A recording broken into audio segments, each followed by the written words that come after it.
हाँ जी, good evening guys. और आपके जो टेस्ट सीरीज है उस टेस्ट सीरीज का एक जो पेपर आई थिंक जो 2.0 वाला पेपर होगा ये, ठीक है, जिसमें इको वाला जो पार्ट है क्वेश्चन नंबर 131 पे आइए इंडियन इकोनॉमी वाले के अंदर, जिसमें आपका टॉपिक इस टेस्ट के अंदर दिया गया है कौन सा भाई, ह्यूमन डेवलपमेंट जो टॉपिक है आपका वो आपके सिलेबस में है, यानी कि मानव विकास वाला। ठीक है, क्वेश्चंस देखते हैं और कोशिश करेंगे साथ में आपका ये टॉपिक जो है वो भी कवर हो जाए। मानव विकास सूचकांक किन तीन मुख्य आयामों को मापता है? ठीक है, आपसे पूछा गया है एचडीआई जो है, एचडीआई कौन से तीन आयामों के आधार पे आप माप रहे हो? ओके, तो सर ने आपको क्लास में करवाया होगा भाई एचडीआई मापने के लिए आपके पास में कितने आयाम हैं इसके अंदर? तीन, जिसमें एक जो है वो तो आपका कौन सा है भाई, नॉलेज, ज्ञान। ठीक है, दूसरा अगर मैं आपको इसके अंदर बात करूं तो जीवन प्रत्याशा वाला हो गया, स्वास्थ्य वाला। ठीक है, स्वास्थ्य जिसको आप क्या बोलते हो, जीवन प्रत्याशा के नाम से। ठीक है, ज्ञान जो कि आप एजुकेशन के स्तर से मापते हैं। और तीसरा जो है वो आपका कौन सा है भाई, जीवन स्तर। ओके, जीवन स्तर वाले को मापने के लिए अपने यहाँ क्या काम में लिया जाता है, जीएनआई पर कैप्टा जो है इसके आधार पे आप मेजर करते हो। ये तीन फैक्टर्स हैं। ठीक है, इन तीनों फैक्टर्स का वेटेज की बात करें तो ये कितना होगा भाई, 1/3। ये भी कितना है, 1/3, और इसका वेटेज भी कितना है, 1/3। ओवरऑल निकालें तो इसके बाद में वैल्यू कितनी आती है, 0 से 1 के बीच में। 0 होने का मीनिंग आपका विकास ना के बराबर हुआ है। ठीक है, और 1 का मीनिंग 100% विकास हुआ है। 100% विकास से तात्पर्य है इन तीन आयामों के ऊपर आपने पैरामीटर्स को 100% अचीव कर लिया है। ओके, जहां तक इसमें बात करें तो यहाँ पे एक तो स्वास्थ्य वाले का तो कौन सा हो गया भाई, जीवन प्रत्याशा हो गया है। शिक्षा वाला, ज्ञान जो है वो किसके माध्यम से, शिक्षा के माध्यम से मापा जाएगा। ठीक है, और तीसरा जो है आय, आय आपकी कौन सी भाई, जीवन स्तर जो है वो किसके माध्यम से मापा जाता है, प्रति व्यक्ति जो सकल राष्ट्रीय आय जो है उसके माध्यम से, जिसको हमने शॉर्ट के अंदर ये वर्ड कौन सा यूज किया आपने, आय वाला। ओके, देखो इन सभी क्वेश्चनों पे जाने से पहले मैं आपको ये चीज कवर करवा दूं कि एचडीआई जो है, एचडीआई मेजर करने के लिए आपके पास में तीन आयाम। एक तो आपका कौन सा भाई, ज्ञान वाला। ज्ञान आप किसके माध्यम से, शिक्षा स्तर के माध्यम से मापोगे। ठीक है, दूसरा जो है वो आपका कौन सा है, स्वास्थ्य वाला इंडिकेटर। स्वास्थ्य वाला इंडिकेटर है, इसको मापने के लिए जीवन प्रत्याशा यानी लाइफ एक्सपेक्टेंसी। और तीसरा जो है वो आपका है जीवन स्तर। ठीक है, डिसेंट लाइफ ऑफ स्टैंडर्ड्स की बात करें, जिसके अंदर आप क्या मापते हो, जीएनआई प्रति व्यक्ति। ओके, जीएनआई प्रति व्यक्ति। और अभी मैंने आपको बताया तीनों का वेटेज कितना भाई, 1/3, 1/3, और इसका वेटेज भी कितना है, 1/3। ओवरऑल वैल्यू कितनी आएगी, 0 से 1 के बीच में। 0 निम्न वाला स्तर है और 1 जो है वो आपका 100% या मैं कहूँ उच्च स्तर है। इसके बीच में कहीं किसी राष्ट्र का जो मानव विकास सूचकांक है वो देखने को मिलेगा। ओके, इसके बाद में एक और चीज अपन यही क्लियर कर लेते हैं, शिक्षा जो है, शिक्षा मापने के यहाँ दो पैरामीटर्स हैं। दो पैरामीटर्स कौन से हैं, एक तो वो है जो कि यहाँ पे जिनकी एज लेस देन 25 है, उनके लिए तो अपन क्या मापते हैं भाई, संभावित स्कूल वर्ष। संभावित स्कूल वर्ष, क्योंकि ये बच्चे आगे पढ़ सकते हैं। ठीक है, अभी इनके पास में स्कूलिंग एजुकेशन की उम्र बची हुई है, कोई 10 साल का है, 15 साल का है, इस वजह से उसके लिए तो कौन सा है, संभावित स्कूल वर्ष। और जिनकी एज मोर देन 25 हो गई है, 25+ हो चुके हैं, ये मान लिया जाता कि ये सब पढ़ चुके हैं जितना पढ़ना था, तो इनके लिए क्या मापा जाएगा भाई, एवरेज स्कूलिंग ईयर होते हैं, औसत स्कूल वर्ष। तो इनके लिए आप क्या मानते हो, औसत स्कूल वर्ष। ठीक है, दूसरा स्वास्थ्य की बात करूं तो स्वास्थ्य में क्या मेजर करते हैं भाई, जीवन प्रत्याशा। जीवन प्रत्याशा की बात कहूं मैं तो जीवन प्रत्याशा का मीनिंग है यहाँ पे कि भाई इस साल, ठीक है, जैसे मैं कहूं कि आज कोई बच्चा पैदा हुआ, वो बच्चा फ्यूचर में कितनी साल तक आगे सर्वाइव, कितनी साल तक जिंदा रहेगा, जब हम सभी पैरामीटर्स को वर्तमान में जो है उनको क्या कर दिया जाए, कांस्टेंट करना जाए। इट मींस आज जो हेल्थ कंडीशंस हैं, हेल्थ इंफ्रास्ट्रक्चर वगैरह, एनवायरनमेंट है, ये सब सेम रहे आने वाले 50-60 सालों तक, तो आज पैदा होने वाला बच्चा फ्यूचर में कितनी सालों तक जिएगा, वो हम क्या बोलते हैं, जीवन प्रत्याशा। ठीक है, देन उसके बाद में कौन सा है भाई, यहाँ पे जीएनआई प्रति व्यक्ति, ग्रोस नेशनल इनकम है प्रति व्यक्ति के हिसाब से। ठीक है, अभी अगले क्वेश्चन में जाने से पहले मैं कुछ फैक्ट्स की भी बात कर लूं कि जैसे इस साल की जो रिपोर्ट आई थी हमारी, जो आई थिंक मई 2025 के अंदर रिपोर्ट जारी की, उस रिपोर्ट के अंदर भारत के अगर स्कोर की बात की जाए तो भारत की एक तो एचडीआई रैंक, तो एचडीआई रैंक जो है हमारी, वो रैंक तो कितनी है भाई, 130, और संयुक्त रूप से 130 ही किसकी है, बांग्लादेश की है। अगर मैं इंडिया के एचडीआई स्कोर की बात करूं, एचडीआई स्कोर जो है वो हमारा कितना रहा है, 0.685। ठीक है। दूसरी चीज यहां पे बात की जाए कि इंडिया के अंदर जो संभावित स्कूल वर्ष हैं ये कितने हैं भाई, तो ये आपके कितने हैं, 13.0 स्कूल वर्ष। ठीक है, यानी जो 25 प्लस हो चुके हैं उन्होंने अभी तक कितनी पढ़ाई कर ली है, तो उन्होंने कितनी पढ़ाई की है, उन्होंने एवरेज 13 प्लस। ठीक है, 13, यानी कोई ऐसा भी होगा जिसने 2 साल पढ़ाई की, कोई अनपढ़ भी है, किसी ने 15 साल स्कूलिंग ईयर लिए हैं, किसी ने 10 साल 12 साल, ऑन एन एवरेज निकल के आता है कितना, 13।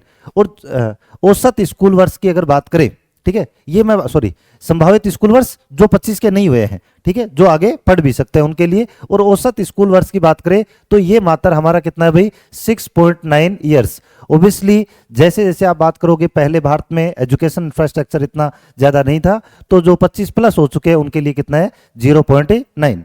जहां तक जीवन प्रत्याशा की बात करें तो लेटेस्ट रिपोर्ट के अंदर भारत की जीवन प्रत्याशा कितनी है भाई, 72.0 ईयर्स, यानी कि आज पैदा होने वाला बच्चा फ्यूचर में लगभग 72 साल तक जिएगा। ओके, देन उसके बाद में जीएनआई प्रति व्यक्ति अगर निकालें तो जीएनआई प्रति व्यक्ति आपकी कितनी आती है, $9,047 पर ईयर निकल के आ रही है।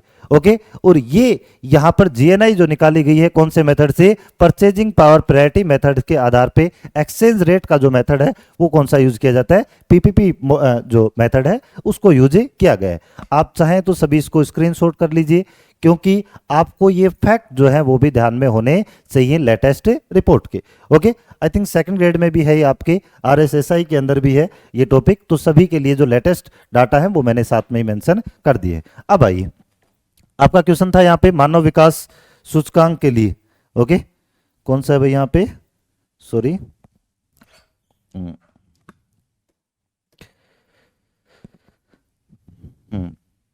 आयाम से बात कर रहे थे, तो 3 आयाम हो गए यहाँ पे। एक तो कौन सा हो गया भाई, जीवन प्रत्याशा वाला हो गया, ठीक है, दूसरा शिक्षा और तीसरा आय, तो ऑप्शन ए बिल्कुल करेक्ट आंसर। नेक्स्ट आइए, क्वेश्चन नंबर सेकंड में बात करें अपन, तो क्वेश्चन नंबर सेकंड, मानव विकास सूचकांक का उद्देश्य क्या है। ओके, उद्देश्य क्या भाई, मानव विकास सूचकांक के माध्यम से आप जो सोशल मैं कहूँ इंफ्रास्ट्रक्चर मेजर करना हो, लोगों में, वहाँ के लोगों में कितना क्या विकास हुआ है किस देश के अंदर, वहाँ में लोगों के पास में स्किल वगैरह, एजुकेशन का स्तर मेजर करना, ठीक है, वहाँ पे लोगों की आर्थिक स्थितियाँ कैसी हैं, ठीक है, इसके अलावा आप देखें, ठीक है, तो हेल्थ कंडीशंस वगैरह कैसी है, इन सब चीज़ों को मेजर करने के लिए है। तो यहाँ पे बात करें केवल आर्थिक विकास नहीं भाई, आर्थिक विकास ही क्यों, आर्थिक विकास की बात करें तो फिर होता कि भाई प्रति व्यक्ति आय अपन ज्ञात कर रहे हैं या जीडीपी वगैरह जीएनपी इनकी बात करते तो आर्थिक विकास होता, लेकिन इसमें शिक्षा स्वास्थ्य भी है। आर्थिक विकास के साथ साथ मानव जीवन की गुणवत्ता मापन, हाँ ये सही है भाई, आर्थिक विकास जैसे इसमें जीएनआई वाला जो है, जीएनआई पर कैपिटा, ये तो इकोनॉमिक डेवलपमेंट को माप रहा है। इसके अलावा हेल्थ और एजुकेशन वाले जो पैरामीटर हैं वो आपको किसको बता रहे हैं, मनुष्य की क्वालिटी लाइफ के बारे में यहाँ पे बता रहे हैं। ठीक है, नेक्स्ट आइए, क्वेश्चन नंबर, एचडीआई का मान किस सीमा के बीच में, अभी हमने बात की किसके बीच में होता है भाई, 1 से लेकर, सॉरी कहां से होगा यहाँ पे, 1 से लेकर के 100 के बीच में नहीं, कहां से, 0 से 1 के बीच में होता है। ओके, और इंडिया का स्कोर कितना है भाई, 0.685 जो है वो इंडिया का स्कोर लेटेस्ट रिपोर्ट में। ओके, नेक्स्ट आइए, उसके बाद मानव विकास सूचकांक कौन प्रकाशित करता है। देखो, मानव विकास सूचकांक की बात करें तो यूएनओ, एक आप जानते हो सभी, संयुक्त राष्ट्र संघ, यूएनओ की एक बॉडी है जिसका नाम कौन सा है, UNDP, United Nation Development Programme. I think 1965 के अंदर स्थापित की गई थी, और इसका काम है दुनिया भर के अंदर जो गरीब राष्ट्र हैं, कमजोर, विकसित, अल्प विकसित राष्ट्र हैं, वहां पे गरीबी निवारण वगैरह के प्रोग्राम्स वगैरह चलवाती है। ठीक है, यूएनडीपी के द्वारा 1990 से, कब से, 1990 से एक रिपोर्ट पब्लिश की जाती है, जिस रिपोर्ट का नाम क्या है, HDR, HDR human development report. दुनिया भर के देशों के अंदर, या मैं कहूँ यूनिवर्सिटी लेवल पे, सार्वभौमिकता के बात पर, ठीक है, दुनिया भर के सभी देशों में लोगों का कितना क्या विकास हुआ है, उस विकास को मेजर करने के लिए एक रिपोर्ट पब्लिश होती है जिसका नाम क्या है, ह्यूमन डेवलपमेंट रिपोर्ट। ओके, ये ह्यूमन डेवलपमेंट रिपोर्ट कब से, 1990 से। ये जो रिपोर्ट आती है इसमें 5-6 इंडेक्स जो हैं वो जारी किए जाते हैं। जैसे कि अगर मैं एक इंडेक्स की बात करूं तो इसमें एक इंडेक्स है ह्यूमन डेवलपमेंट इंडेक्स, लोगों का विकास कितना हुआ है। ओके। दूसरा एक इसमें आती है जीडीआई, जेंडर डेवलपमेंट इंडेक्स, अलग अलग जेंडर का कितना क्या विकास है। एक रिपोर्ट इसमें आती है GII index, gender inequality index, ठीक है, अलग अलग जेंडर्स के बीच में या कहूं मैं पुरुष और महिलाओं के बीच में असमानता कितनी है उसको मेजर करने के लिए।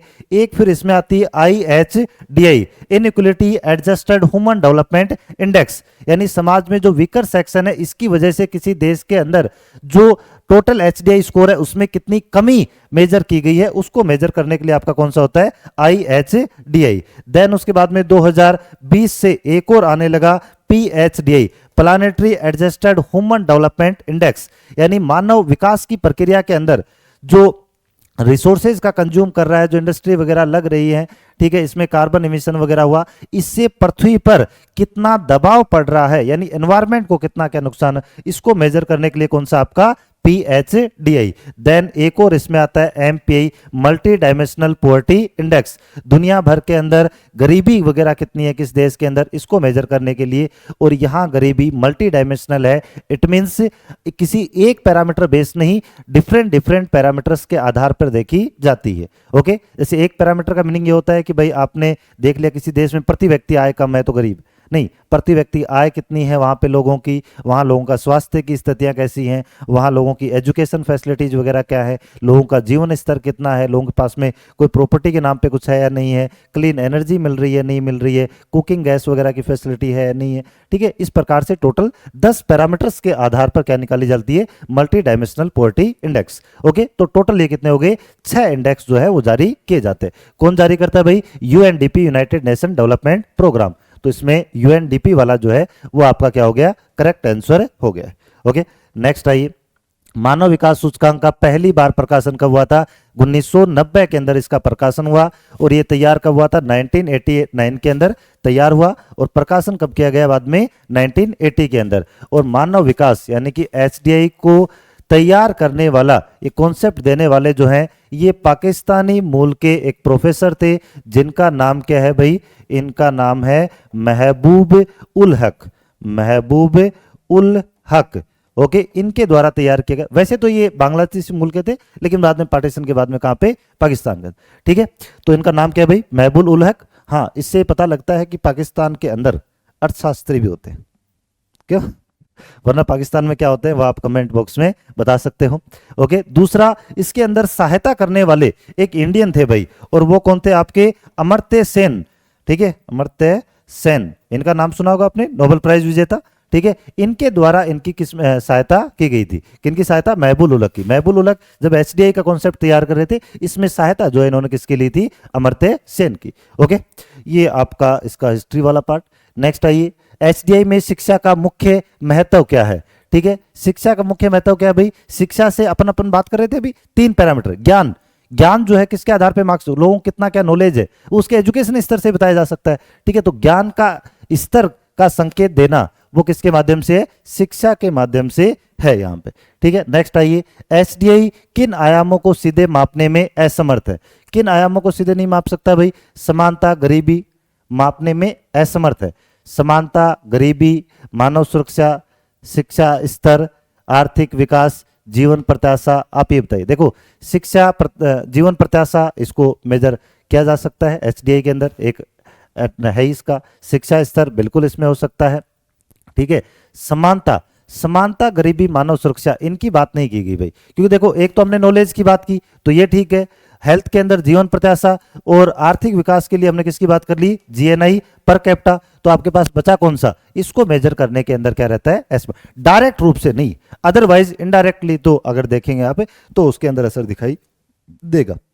ओके, नेक्स्ट आइए, HDI में आय को मापने के लिए, आय को मापने के लिए आय को किस आधार पर समायोजित किया जाता है, किस आधार पर समायोजित किया जाता है, क्रय शक्ति समानता, परचेजिंग पावर प्रायोरिटी है, परचेजिंग पावर प्रायोरिटी के आधार पर मेजर किया जाता है, ठीक है। परचेजिंग पावर प्रायोरिटी क्या होती है, देखो जैसे कहूं मैं कि भाई इनकम देखनी है अपन, अलग अलग देशों के अंदर देखें तो अलग अलग देशों के अंदर अलग अलग डोमेस्टिक करेंसी होती है, जैसे हमारे यहाँ रुपया चलता है, कहीं डॉलर चलता है, कहीं पाउंड चलता है। इसको एडजस्ट कैसे करें कि भारत में लोगों की आय पूछें तो लोगों ने कहा कि भाई 2 लाख रुपए प्रति व्यक्ति है। ओके, तो 2 लाख रुपए में है, उसको डॉलर में कन्वर्ट करो, तो डॉलर में कन्वर्ट करें तो किस आधार पर करें, 2 तरीके हैं, एक तो कौन सा है भाई, आपकी एक्सचेंज रेट वाला जिसके अंदर $1 इक्वल टू जैसे लाइक दैट 85 रुपीज। ओके, ये जो आपने एक्सचेंज रेट वाला जो फ्लोटिंग एक्सचेंज रेट की बात करते हैं अपन, ठीक है, वो आपकी डिमांड सप्लाई के आधार पे तय होती है। अगर डिमांड डॉलर की ज्यादा होगी तो डॉलर की प्राइस बढ़ेगी, अगर डिमांड किसकी ज्यादा होगी रुपए की, तो रुपए की प्राइस क्या हो जाएगी, बढ़ जाएगी। या हमने डिमांड सप्लाई वाला फ्लोटिंग जो कॉन्सेप्ट होता है उसका यूज नहीं करते। यहां एक्सचेंज रेट के लिए हम किसका यूज करते हैं, परचेजिंग पावर प्रायोरिटी। इसका मीनिंग क्या है, जैसे फॉर एक एग्जांपल लो, मैं कहूं कि आपको $1 और ₹1 1 पाउंड इनके बीच में आपको संबंध स्थापित करना है कि $1 में कितने रुपए होंगे, 1 पाउंड के अंदर कितने रुपए होंगे, ये आपको देखना है एक्सचेंज रेट में। तो आप क्या करो, आप एक काम कीजिए, जैसे 3 देश लिए मैंने, एक तो कौन सा आपका यूएसए, एक हो गया आपका इंडिया, और तीसरा जो है वो आपका यहां पे कौन सा हो गया, यूके। पाउंड यहां चलता है, ठीक है। आपको इस सेम वस्तु जो है उसको तीनों देशों से परचेज करके देगी। जैसे मान लो मैं कहूं कि इंडिया से मैंने 10 समोसे खरीदे, 10 समोसे, तो 10 समोसे खरीदने के लिए मुझे कितना पेमेंट करना पड़ा। तो एक बार हमने देखा कि 10 समोसे कितने रुपए में, एक समोसा ₹10 का, तो कितना हो गया है, ₹100 के, ठीक है। इट मींस 10 समोसे की परचेजिंग कैपेसिटी, उसको परचेज करने के लिए हमें कितनी कैपेसिटी लगानी पड़ेगी, ₹100 लगानी पड़ेगी, इसकी क्रय शक्ति होगी। ओके, दूसरा यही 10 समोसे आपको कहां से खरीदने हैं, यूएसए से। जब यूएसए से 10 समोसे खरीदोगे, आपने देखा इसके लिए आपको कितना पे करना पड़ा, $1 जो है वो आपको पे करना पड़ा। ओके, इट मींस यहां 10 समोसे की परचेजिंग कैपेसिटी है वो कितनी है, $1।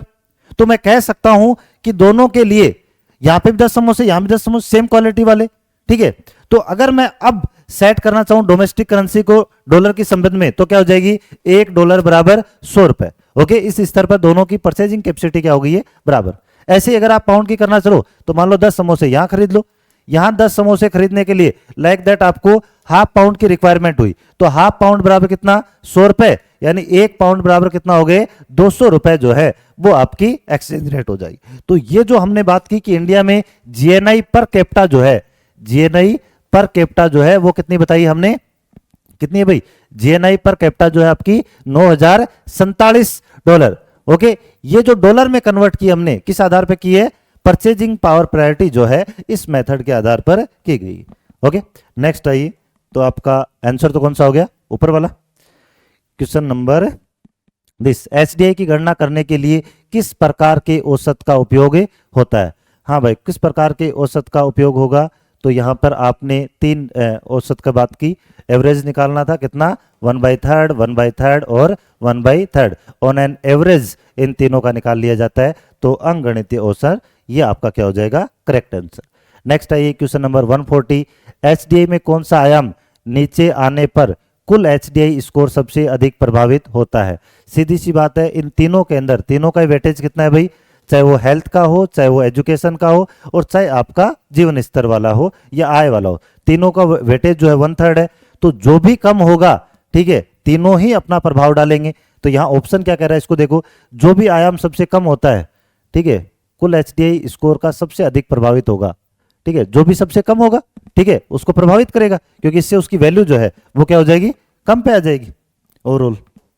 नेक्स्ट आइए, एचडीआई का उपयोग पॉलिसी निर्धारण में कैसे होता है। राष्ट्र की वाणिज्य नीति निर्धारण करने के लिए, मानव विकास सुधार लक्ष्यों के निर्धारण में, केवल अर्थव्यवस्था के निर्धारण के अंदर, ठीक है। ये तो आपके लगा हुआ ही इन्होंने दे दिया है, ठीक है, तो इसमें करवाने वाली बात ही नहीं है, लेकिन फिर भी इसको करवाना है। देखो, आपने कहा ऑप्शन के अंदर इसमें एचडीआई का उपयोग पॉलिसी यानी नीति निर्धारण में कैसे होता है। सीधी सी बात है, एचडीआई किसी देश के अंदर कितना है, तो एचडीआई से आपको पता लगता है कि उस देश के अंदर शिक्षा का स्तर कैसा है, उस देश में स्वास्थ्य का स्तर कैसा है, हेल्थ इंफ्रास्ट्रक्चर, और वहाँ के लोगों का जीवन स्तर जो है कैसा है। क्योंकि जीवन स्तर किससे मापते हो, आय से। आय जितनी ज़्यादा होगी वैसा उन लोगों का जीवन स्तर होगा, क्योंकि जितनी ज़्यादा आय होगी उतना ज़्यादा वो अपने अपने परिवार पे खर्च कर पाएंगे बेहतर फैसिलिटीज खरीदने के लिए। इस वजह से उनका जीवन स्तर क्या होगा, बेहतर होगा, ठीक है। दूसरा, शिक्षा और स्वास्थ्य, जिस देश की शिक्षा स्वास्थ्य बेहतर है उसका एचडीआई के अंदर स्कोर ज़्यादा दिखाई देगा। अब आता है यहाँ पे कि एक तो राष्ट्र की वाणिज्य नीति, अकेला वाणिज्य नीति निर्धारण नहीं, वाणिज्य नीति की बात होती तो फिर हम बात करते किसका, इनकम का या प्रोडक्शन का, जीडीपी वगैरह की बात करते, ठीक है। दूसरा, मानव विकास सुधार के लक्ष्यों के निर्धारण में, हाँ इस पे बात कर सकते, केवल अर्थव्यवस्था निगरानी में नहीं भाई, ठीक है। ये सेकंड वाला ऑप्शन है, इसको देखिए, मानव विकास सुधार के अंदर, नाम ही मानव विकास सूचकांक है, ठीक है। मनुष्य के अंदर कितना क्या विकास हुआ है लोगों का, उसके लिए देखना है तो क्या देखो वहां पे लोगों की एजुकेशन स्तर कितना है, कितना क्या उन्होंने फॉर्मल एजुकेशन प्राप्त की है, क्वालिटी एजुकेशन कितनी की है। हालांकि क्वालिटी एजुकेशन की बात नहीं करता है यहाँ पे, ओनली एजुकेशन की बात कर रहा है, स्कूलिंग ईयर की बात कर रहा है, बट फिर भी अपन बात करें तो वहां के एजुकेशन स्तर को बताता है, ह्यूमन क्वालिटी को बताएगा आपको यहाँ पे, स्वास्थ्य जो है वहां के लोगों के हेल्थ इंडिकेटर्स यानी सोशल वाला, ठीक है। तो ये आपका बी वाला क्या रहेगा, करेक्ट आंसर, ठीक है। नेक्स्ट आइए, एचडीआई में शिक्षा के आयाम को कैसे सुधार किया जा सकता है। सीधी सी बात है, शिक्षा का सुधार कैसे करना है भाई, स्कूलों की संख्या बढ़ाकर, स्कूलों की संख्या बढ़ा लो, ठीक है। हाँ ओबियसली बात है, स्कूलों की ज्यादा संख्या होगी, बच्चे ज्यादा एडमिशन कर पाएंगे वहां पे। दूसरा, औसत और संभावित स्कूलिंग वर्षों को बढ़ाकर। डायरेक्ट अगर बात करूं मैं कि भाई आप एचडीआई में एजुकेशन आयाम है, शिक्षा आयाम है, इसको अगर आपको इंक्रीज करना है तो इसके दो पार्ट है। दो पार्ट कौन से, जो 25 प्लस हो चुके हैं उनके लिए तो कौन सा है भाई, औसत स्कूल वर्ष, औसत स्कूल वर्ष, ठीक है। और जो 25 से कम है उनके लिए कितना है, संभावित स्कूल वर्ष, ठीक है, संभावित स्कूल वर्ष। अगर औसत स्कूल वर्ष बढ़ जाए या संभावित स्कूल वर्ष बढ़ जाए तो ओवरऑल एजुकेशन जो है उसका स्तर भी क्या होगा, बढ़ेगा। तो अपन यहां क्या कर देंगे, औसत व संभावित स्कूल वर्षों को बढ़ाकर इसमें, ओके। हाँ नेक्स्ट आइए, क्वेश्चन नंबर 143, एचडीआई किस प्रकार के देशों का अधिक होता है। सीधी सी बात है, जो देश विकसित होंगे, ओके, जहां पर विकसित लिखा हुआ है, हाँ विकसित देशों के अंदर, क्योंकि विकसित देशों की बात करें तो वहां पे पर कैपिटा इनकम हाई होती है। जिन लोगों की प्रति व्यक्ति आय ज्यादा होगी जिन देशों के अंदर, वो अपने और अपने परिवार पे ज्यादा खर्च करेंगे, और ज्यादा खर्च करेंगे, बेहतर फैसिलिटीज अफोर्ड कर पाएंगे मार्केट से, तो उनकी लाइफ स्टाइल बेहतर होगी, ठीक है। लाइफ स्टाइल बेहतर होगी तो फिर हम कहेंगे उनका मानव विकास अधिक है। दूसरा, अगर विकसित देशों में देखोगे तो वहां पर हेल्थ इंफ्रास्ट्रक्चर देखिए, वो बेहतर फैसिलिटीज के अंदर है, शानदार हॉस्पिटल्स हैं, डॉक्टर अवेलेबल हैं, मेडिकल सर्विसेज जो दी जा रही हैं वो ज़्यादा अच्छी हैं, मॉडर्न टेक्नोलॉजी के आधारित है। तीसरी बात करें, उनके पास पैसा है तो वहाँ पे एजुकेशन की बात करें तो वहाँ पर एजुकेशन इंफ्रास्ट्रक्चर, चाहे स्कूलों की संख्या हो, चाहे कॉलेजों की वगैरह संख्या हो गई, या वहाँ पे क्वालिटी एजुकेशन की बात करें, स्टूडेंट टीचर रेशियो जो है वो भी वहाँ पे बहुत ही कम है। तो ये सब चीज़ों के आधार पे देखोगे तो विकसित देश जो होते हैं वो कंपेरेटिवली आपके अलग विकसित और विकासशील देश जो है उनसे बेहतर होते हैं, ठीक है। तो विकसित देशों वाला आ गया। नेक्स्ट आइए, मानव विकास सूचकांक एचडीआई कितने मुख्य आयामों पर आधारित है। कितने हैं भाई, 3 है। कौन से, नॉलेज हो गया, डिसेंट लाइफ वाला हो गया, ठीक से, और तीसरा आपका कौन सा हो गया, लाइफ एक्सटेंसिव वाला हो गया, ठीक है। नेक्स्ट आइए, एचडीआई निम्न में से किस स्तर का आकलन करता है। राष्ट्र के सामाजिक आर्थिक विकास का, केवल आर्थिक विकास का, अरे पहले भी ये क्वेश्चन डिस्कस कर चुके हैं, ठीक है। कौन सा है, राष्ट्र के सामाजिक व आर्थिक विकास का, ठीक है। हाँ वैसे ही पुराने वाला क्वेश्चन एक प्रकार से रिपीट सा ही लग रहा है, एक क्वेश्चन अपन पहले भी डिस्कस कर चुके हैं, ओके। हाँ भाई नेक्स्ट आइए, एचडीआई में शिक्षा को मापने के लिए कौन कौन से संकेतक प्रयोग किए जाते हैं। आपस से औसत स्कूल वर्ष, संभावित स्कूल वर्ष, ये हमने पीछे ही बात करके आए हैं, सेम क्वेश्चन। एचडीआई में जीवन स्तर को मापने के लिए कौन सा संकेतक उपयोग किया जाता है। कौन सा उपयोग करते हैं भाई जीवन स्तर के लिए, अभी अपन ने शुरुआत में ही बात की, सकल राष्ट्रीय आय प्रति व्यक्ति, ओके, जीएनआई पर कैपिटा, इतनी बार बोला मैंने, जीएनआई पर कैपिटा, प्रति व्यक्ति, ओके। नेक्स्ट आइए, एचडीआई किस संस्था द्वारा प्रकाशित होता है। कौन सा, संयुक्त राष्ट्र विकास कार्यक्रम, यूएनडीपी, यूएनडीपी, ये भी रिपीटेड क्वेश्चन। एचडीआई का उद्देश्य क्या है, केवल आर्थिक विकास मापना, आर्थिक विकास के साथ साथ मानव जीवन की गुणवत्ता को मापना, ओके, ये बिल्कुल करेक्ट आंसर, क्योंकि ये पहले डिस्कस कर चुका हूं मैं तो दोबारा बताने की आवश्यकता नहीं। अगर किसी देश का एचडीआई मान ज्यादा है तो इसका अर्थ क्या है, वहां पर जीवन की गुणवत्ता क्या होगी, बेहतर होगी, ठीक है।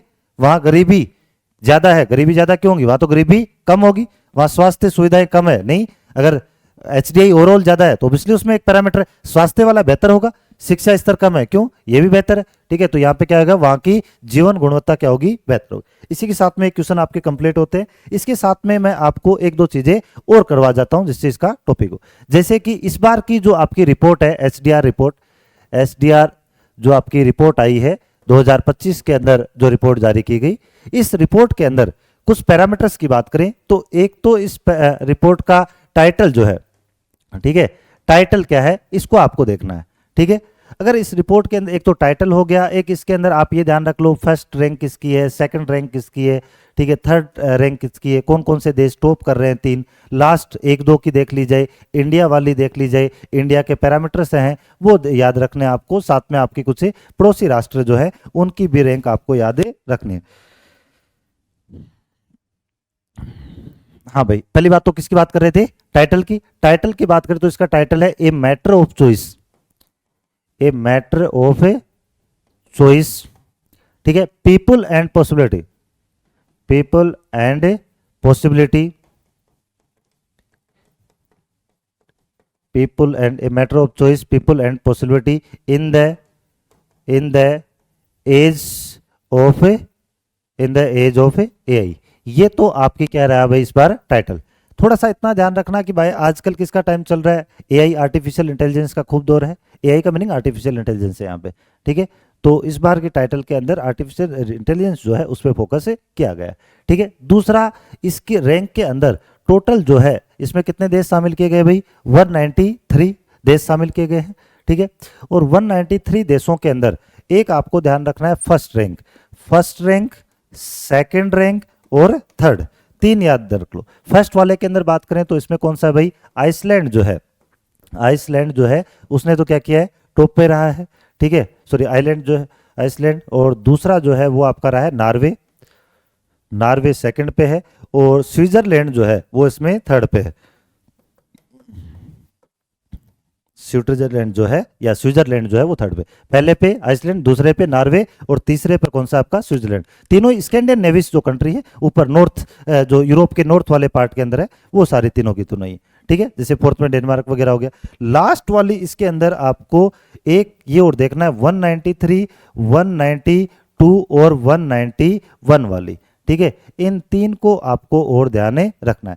जैसे 191 वाले पे आप बात करें तो इसके अंदर कौन सी आएगी आपकी, सेंट्रल अफ्रीकन रिपब्लिक, कौन सा भाई, सेंट्रल अफ्रीकन रिपब्लिक जो है, या मैं कहूं केंद्रीय जो अफ्रीका गणराज्य जो है, ठीक है, उसकी बात की गई है। 192 पे बात करें तो यहाँ पे कौन है भाई, सोमालिया जो है वो आपके 192 रैंक यानी सेकंड लास्ट के ऊपर। और लास्ट के अंदर देखें तो सूडान वाला जो नाम आता है, सूडान के अंदर भी दो पार्ट्स में बढ़ चुका है आजकल, ठीक है, क्योंकि लंबे समय तक ये सिविल वार के अंदर रहा है। तो इसका कौन सा हो गया, साउथ सूडान जो है वो आपका कौन सा हो गया, यहाँ पे लास्ट यहाँ पे शामिल हुआ है, ओके। देन उसके बाद में ये तो आपकी रैंक होगी। दूसरा जो फर्स्ट रैंक वाला है इसके स्कोर की बात करें तो कितना है, 0.972, और सेकंड और थर्ड वाले जो हैं इन दोनों का स्कोर 0.970 है। लास्ट जो रैंक है वो किसकी है, साउथ सूडान की, और साउथ सूडान का स्कोर 0.388 है, ओके। ये तो हो गई आपका जो कुछ फैक्ट्स आपको देखने हैं। इसी के साथ में अगर मैं बात करूं तो एक आप ध्यान रखिए इसके अंदर कौन सा भाई, इंडिया वाले, ठीक है, इंडिया के रैंक की बात करें तो कितना, 130, ठीक है। साथ में संयुक्त रूप से बांग्लादेश की भी कितनी है, 130 ही। दूसरा इंडिया का स्कोर 0.685 है। इसके अलावा आपको एक तो आपके यहाँ पे कौन से है भाई, संभावित स्कूल वर्ष, ठीक है, और एक कौन से होते हैं यहाँ पे, औसत स्कूल वर्ष। संभावित स्कूल वर्ष कितना है आपका, यहाँ पे 13.0 वर्ष, और ये जो है ये कितने, 6.9 वर्ष, ठीक है। देन उसके बाद में जो आपकी जीएनआई प्रति व्यक्ति है, पर कैपिटा, इसकी बात करें तो ये कितनी आई है, $9,047 जो है वो है, ओके। और एक आपका यहाँ पे जीवन प्रत्याशा जो है, जीवन प्रत्याशा की बात करूं तो ये आपके इंडिया कितना है, 72.0 ईयर्स, ठीक है। इसी के साथ में आपका पूरा जो सॉल्यूशन है वो आज के होता है यहीं पे कंप्लीट। थैंक यू, धन्यवाद।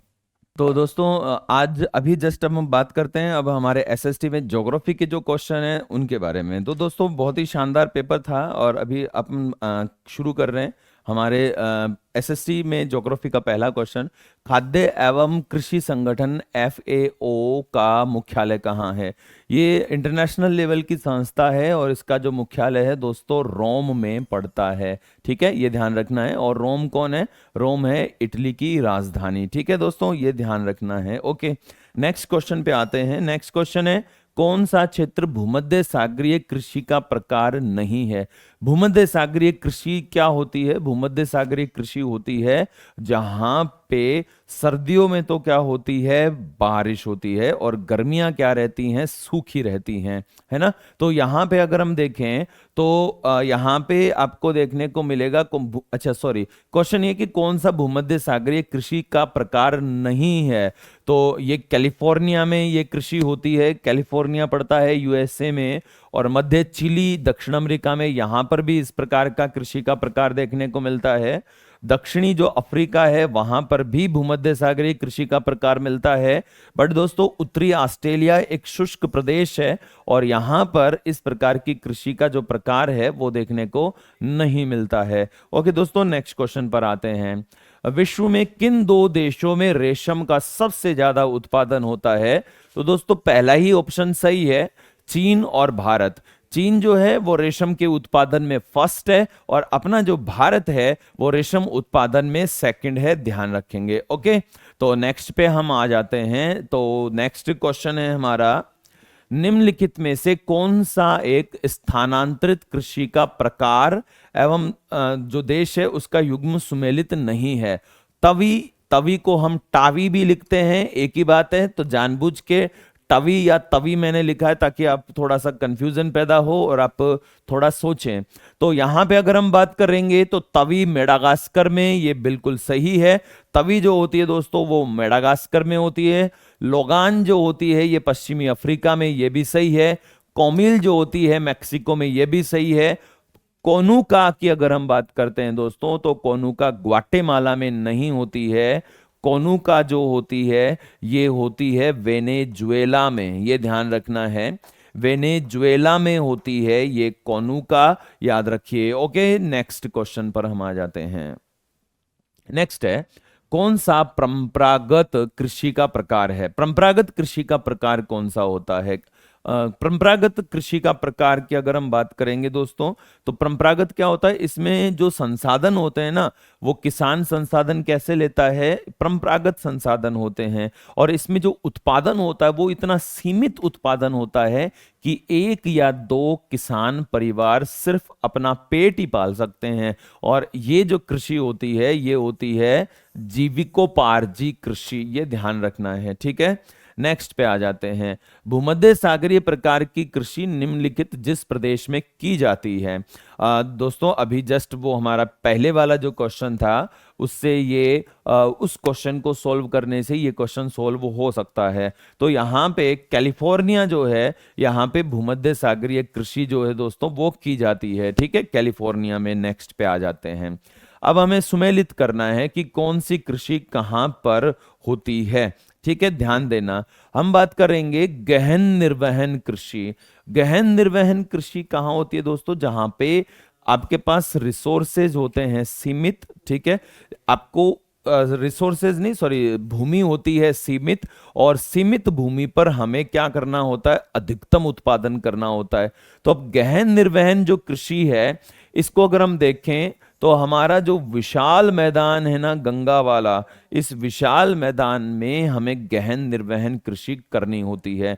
ठीक है, फिर हम आ जाएं भूमध्य सागरीय कृषि। तो भूमध्य सागरीय कृषि को अगर हम देखें तो भूमध्य सागरीय कृषि है, देखो यहाँ पे अगर हम देखें तो सांता आना नदी बेसिन, यही होता है, सैंटा आना नदी बेसिन कैलिफोर्निया क्षेत्र में पड़ता है। तो ये हो जाएगा यहाँ पे, सही है ये तो। और उसके बाद व्यापारिक अन्न उत्पादन ये अपने अमेरिका, सॉरी, ऑस्ट्रेलिया की मरे डार्लिंग बेसिन में होता है। और स्थानांतरित कृषि जो होती है ये कांगो बेसिन में होती है। अब मैच करते हैं अपन, देखो ए का आ रहा है चौथा, ए का चौथा, ये तो ए का चौथा एक ही जगह है, तो ये तो सीधा सीधा राइट आंसर हो गया यही वाला। तो ओके, नेक्स्ट क्वेश्चन पर हम आते हैं। नेक्स्ट है, उष्णकटिबंधीय बागानी कृषि के अंतर्गत कौन सी फसल और जो क्षेत्र है वो सुमेलित होता है। ठीक है, यहां पे आप देखोगे तो केले पे चलते, केला।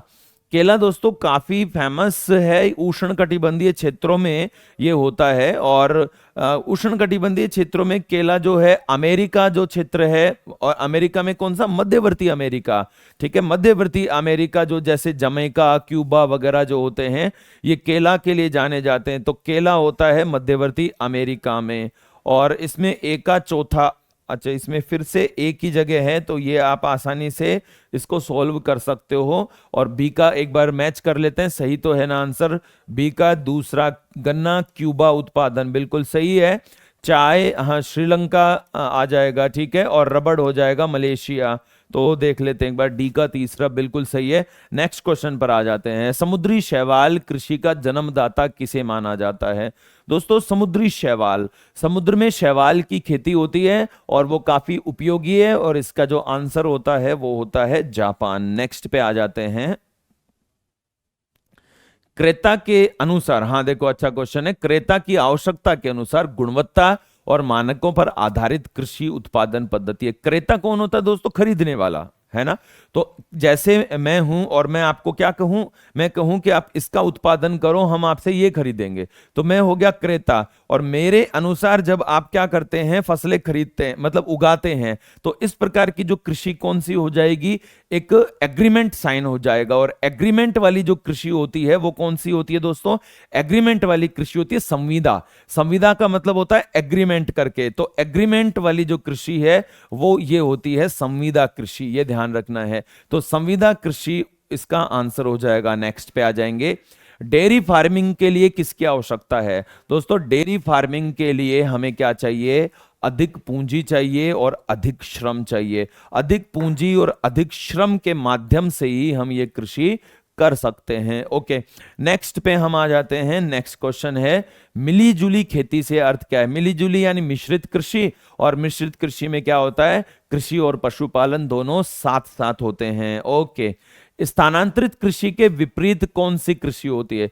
स्थानांतरित में हम क्या करते हैं, स्थान बदलते हैं, और जिसमें स्थान नहीं बदलते हैं वो कौन सी हो जाएगी, स्थानबद्ध कृषि। ठीक है, तो ये इसका आंसर हो जाएगा, स्थानबद्ध कृषि। नेक्स्ट पे आ जाते हैं। नेक्स्ट है, व्यापारिक स्तर पर की जाने वाली सब्जियों एवं फल फूलों की कृषि जिसके परिवहन में ट्रकों का अधिक उपयोग किया जाता है, तो ये होता है ट्रक फार्मिंग। ठीक है, और नेक्स्ट पे आ जाते हैं। नेक्स्ट है, व्यापारिक स्तर पर विभिन्न प्रकार के फलों का उत्पादन किसमें होता है दोस्तों। फलों का उत्पादन होता है हॉर्टिकल्चर में, एपीकल्चर होता है मधुमक्खी पालन, मेरी जो कल्चर है मरीन कल्चर ये होता है समुद्री जीवों का पालन, और सिल्वी कल्चर होता है व्यावसायिक वृक्षारोपण। ठीक है, यहाँ पे ये हमारे जो क्वेश्चन है दोस्तों एसएसटी वाले ज्योग्राफी के, ये कंप्लीट होते हैं। ओके फ्रेंड्स, कंटिन्यू साथ रहने के लिए थैंक यू, जय हिंद। हेलो नमस्कार साथियों, मैं जयेश चौधरी प्रयास के डिजिटल प्लेटफॉर्म पर आपका हार्दिक स्वागत व अभिनंदन। हमारा जो टेस्ट था हिस्ट्री वाला, टेस्ट नंबर 12 टास्क आधारित टेस्ट चल रहा है, उसमें जो हिस्ट्री से संबंधित राष्ट्रवाद का फर्स्ट फेज जो था उससे संबंधित क्वेश्चन थे। तो कौन कौन से क्वेश्चन थे इस पे नजर डालते हैं। पहला क्वेश्चन है, निम्नलिखित में से कौन भारत में राष्ट्रवाद के उदय के प्रमुख कारण रहा। बात हो रही है राष्ट्रवाद, तो राष्ट्रवाद के उदय के प्रमुख कारणों में आप देखोगे सबसे पहले तो रिवॉल्ट ऑफ 1857 1857 की क्रांति ने भारतीयों को संगठित किया और राष्ट्रीय भावना जागृत करने में सबसे पहला योगदान रहा, तो ये सही है। इसके अलावा प्रेस, पत्र पत्रिका, मीडिया और समाचार पत्र, ये भी सत्य है। इसके अलावा पाश्चात्य चिंतन का प्रभाव, तो पाश्चात्य या ब्रिटिश जो विद्वान थे उन्होंने भारतीय संस्कृति और प्राचीन ज्ञान विज्ञान को पुनर्लेखन किया और भारतीयों को समझाने का प्रयास किया, तो ये भी सत्य है। इसका मतलब ये तीनों स्टेटमेंट सही है, तो इसका सही आंसर हो गया क्या, डी। इसके अलावा आप राष्ट्रवाद के उदय के कारण में आप देखोगे तो संसार के क्या रहे, साधन। इसके अलावा तीसरा कारण, उस समय जो सामाजिक और धार्मिक आंदोलन जो चल रहे थे, तो समाज सुधारकों ने या धर्म सुधारकों की महत्वपूर्ण भूमिका रही, जिसमें राजा राम मोहन राय, दयानंद सरस्वती, ईवी रामास्वामी नायकर, ज्योतिबा फुले, विवेकानंद, इन लोगों की महत्वपूर्ण भूमिका रही। और स्वदेश, स्वराज्य, स्वशासन, स्वभाषा, स्व शिक्षा का कॉन्सेप्ट इन लोगों ने दिया। इसके अलावा चौथा कारण अगर हम बात करें तो उस समय जो समाचार पत्र चल रहे थे, इनकी भूमिका तो थी ही थी, लेकिन इनके साथ साथ में जो सामाजिक और राजनीतिक संगठन स्थापित हुए, उन संगठनों ने भारतीय जनता को संगठित करने का प्रयास किया और फिर कालांतर में अंग्रेजों के द्वारा ही एक संगठन का निर्माण किया। उस संगठन का नाम था INC, इंडियन नेशनल कांग्रेस। तो इंडियन नेशनल कांग्रेस के नेतृत्व में भारतीय राष्ट्रीय आंदोलन की शुरुआत हुई और अतंत स्वतंत्रता की प्राप्ति हुई। नेक्स्ट क्वेश्चन देखिए। अगला क्वेश्चन है, भारतीय राष्ट्रवाद ब्रिटिश राज्य का शिशु है। ये कथन किसका है? तो ये कथन जो है आर कॉपलैंड का है। किसका है? आर कॉपलैंड का है कि भारतीय राष्ट्रवाद जो है ब्रिटिश साम्राज्य का शिशु है। ये कथन इसका है। नेक्स्ट देखिए, लॉर्ड कर्जन के द्वारा वर्ष 1905 में किया गया बंगाल विभाजन किस वर्ष रद्द हुआ? तो पहले आप देखिए कि बंगाल विभाजन किया किसने? वायसराय लॉर्ड कर्जन ने। अब बंगाल विभाजन करने का एम क्या था, उद्देश्य क्या था? तो उद्देश्य की यदि हम बात करते हैं तो भारत में अंग्रेजों के विरुद्ध बढ़ रही जो राजनीतिक संगठनता दिखती है या राष्ट्रीय जो एकता दिखती है, उसको क्या करना था? कुचलना था। और इसका आधार क्या बनाया? धर्म, धार्मिक सांप्रदायिकता या उन्माद फैलाकर बंगाल का विभाजन करना है लॉर्ड कर्जन के द्वारा। तो ये योजना बहुत पहले से ही बन गई थी। 1903 के अंदर ये जनता में सार्वजनिक हो गई थी, ये योजना लीक हो गई थी। तो भारतीयों ने इसको रद्द कराने के लिए कांग्रेस के जो उदारवादी लीडर्स थे, इन्होंने अपनी योजना बनाई और कहा कि बंगाल विभाजन के विरोध में बहिष्कार और स्वदेशी आंदोलन चलाया जाएगा, जिसके अंदर आप देखोगे बड़े लेवल पर स्वदेशी आंदोलन चलेगा 1905 के अंदर। और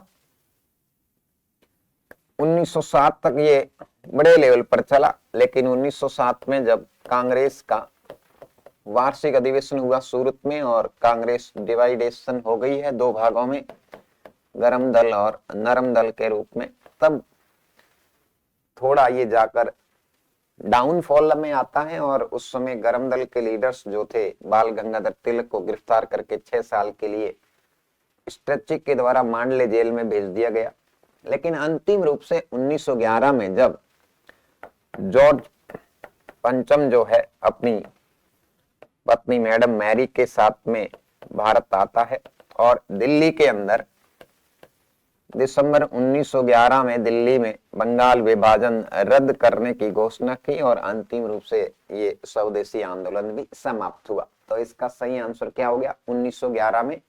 और इसी जॉर्ज पंचम के द्वारा कलकत्ता के स्थान पर दिल्ली को आगामी क्या बनाई जाएगी? राजधानी बनाई जाएगी। नेक्स्ट अगला क्वेश्चन देखिए।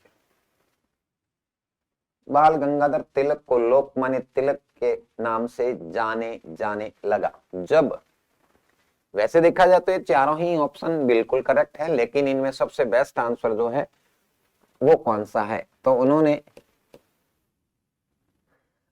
उग्र राष्ट्रवाद की पहली घटना आप पढ़ते हो 1897 में पूना के प्लेग कमिश्नर रैंड एंड आयरस्ट की हत्या छापेकर बंधुओं के द्वारा की जाती है। तो छापेकर बंधुओं को जब गिरफ्तार कर लिया गया इन्होंने छुड़वाने का प्रयास किया और इनके ऊपर आरोप लगाया गया कि बाल गंगाधर तिलक भी इसी घटना के अभियुक्त है। तो उस दौरान फिर जनता ने इनको लोकमान्य से संबोधित किया। कालांतर में जब होम रूल मूवमेंट चलाया, गृह शासन चलाया, होम रूल आंदोलन चलाया, तो 1916 के अंदर ये लोकमान्य जो है प्रसिद्धि प्राप्त करते हैं। तो शुरुआत तो हुई लैंड एंड मर्डर केस में अभियुक्त के दौरान लोकमान्य की, लेकिन प्रसिद्धि कब मिली? 1916 के होम रूल आंदोलन के दौरान। ठीक है। इसके अलावा शिवाजी और गणपति महोत्सव की शुरुआत भी इन्होंने 1893 और 1895 में करी थी। तिलक ने 2 पत्रिका निकाली थी, मराठा इंग्लिश में, केसरी मराठी भाषा में। इसके अलावा the Arctic home of Aryans नामक जो पुस्तक है, ये भी तिलक के द्वारा लिखी गई और इसमें आर्यों को या वैदिक आर्यों को उत्तरी ध्रुव के निवासी बताया। तो इसका सही आंसर होगा सी। नेक्स्ट क्वेश्चन देखिए, स्वदेशी और बहिष्कार पहली बार किस घटना के दौरान संघर्ष की विधि के रूप में अपनाया गया? तो ये बंगाल विभाजन के विरोध में। कब? जब 1905 में बंगाल विभाजन की घोषणा करी, 16 अक्टूबर 1905, तो उसके विरोध में होम रूल आंदोलन या उसके विरोध में स्वदेशी और बहिष्कार आंदोलन चलाया जाएगा। ठीक है। नेक्स्ट अगला क्वेश्चन आप देखिए, बंगाल में ब्रिटेन की वस्तुओं के बहिष्कार का सुझाव सर्वप्रथम किसने दिया? कृष्ण कुमार मित्र। तो ये घटना भी 1905 के बंगाल विभाजन के समय की है। बंगाल विभाजन के दौरान विदेशी वस्तुओं को बहिष्कार करने की बात की गई। कृष्ण कुमार मित्र का जो समाचार पत्र है, सबसे पहले संजीवनी, संजीवनी पत्रिका में सबसे पहले विदेशी वस्तुओं की बहिष्कार की मांग की गई। ठीक है। नेक्स्ट क्वेश्चन देखिए, भारतीय राष्ट्रीय कांग्रेस की पहली महिला अध्यक्ष Annie Besant. Annie Besant Ireland से संबंध रखती है। 1892 के अंदर भारत आई और कांग्रेस की सदस्यता ग्रहण करती है। फिर इन्होंने 1899 के अंदर शिक्षा को राष्ट्रीय आजादी के लिए हथियार बनाया और बनारस सेंट्रल स्कूल की स्थापना की। यही जाकर कालांतर में 1916 में बनारस हिंदू यूनिवर्सिटी के नाम से प्रसिद्ध हुआ, जो मदन मोहन मालवीय की मुख्य भूमिका रही। 1916 के अंदर होम रूल मूवमेंट की शुरुआत की मद्रास के अडयार से एनी ने। इसके अलावा आप देखोगे 1916 का कांग्रेस का कौन सा अधिवेशन हुआ? लखनऊ अधिवेशन हुआ। तो लखनऊ अधिवेशन के अंदर एनी की मुख्य भूमिका रहती है। एक तो गरम दल और नरम दल के पुनर्मिलन करवाया और मोहम्मद अली जिन्ना और तिलक के सहयोग से इन्होंने मुस्लिम लीग और आईएनसी मतलब कांग्रेस के मध्य क्या करवाया? समझौता करवाया, जिसको अपन लखनऊ समझौता कहते हैं।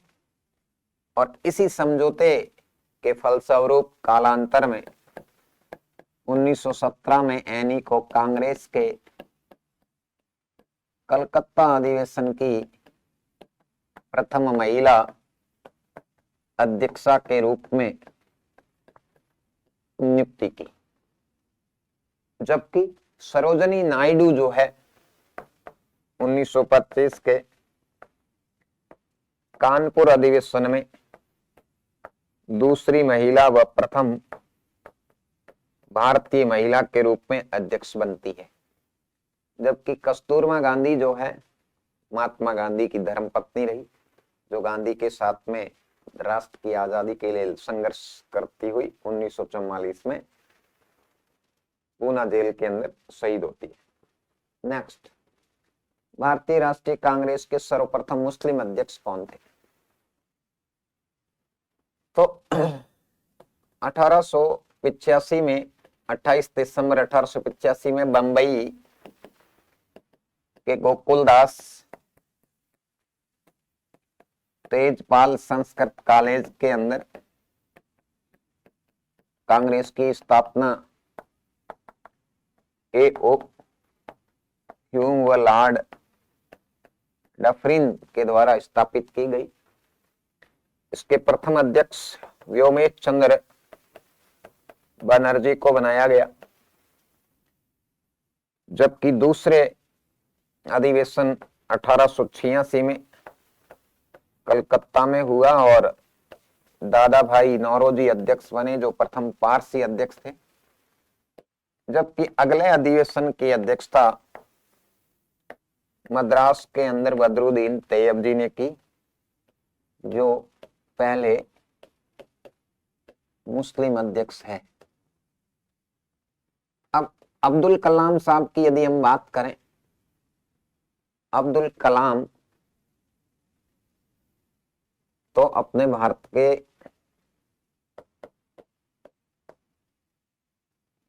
मौलाना अबुल कलाम आजाद जो थे 1923 के जो कांग्रेस का विशेष अधिवेशन हुआ दिल्ली में, उसके क्या बने? अध्यक्ष बने, और ये सबसे उस दौरान युवा अध्यक्ष के रूप में प्रसिद्ध हुए। इसके अलावा 1940 से 45 तक इन्होंने सबसे लंबे समय तक कांग्रेस के अध्यक्ष पद पर रहे। ठीक है, चलिए नेक्स्ट क्वेश्चन देखिए। किसने कहा था कांग्रेस पतन के लिए लड़खड़ा रही है? मेरी सबसे बड़ी अभिलाषा है जब तक मैं भारत में रहूं, कांग्रेस की शांतिपूर्ण समाप्ति में सहयोग कर सकूं। तो ये था लॉर्ड कर्जन। ये किसका कथन है? लॉर्ड कर्जन ऐसा चाहता है कि कांग्रेस पतन की ओर जा रही है और मैं भारत में जब तक मेरा कार्यकाल खत्म हो, उससे पहले समाप्त हो जाए, तो इसके मैं अंतिम संस्कार में शामिल हो सकूं। ठीक है ना। और लॉर्ड डफरी ने कहा है कांग्रेस का पतन हो रहा है। लॉर्ड डफरी ने क्या कहा? कांग्रेस का पतन हो रहा है और कांग्रेस सूक्ष्म समूह है अल्पसंख्यक भारतीयों का। नेक्स्ट क्वेश्चन देखिए। बंगाल का विभाजन मुख्यतः किया गया था हिंदुओं और मुसलमानों को विभाजित करने के लिए, प्रशासनिक सुविधाओं के लिए, बंगाल में राष्ट्रवाद की वृद्धि को दुर्लभ करने के लिए, बंगाल के विकास के लिए।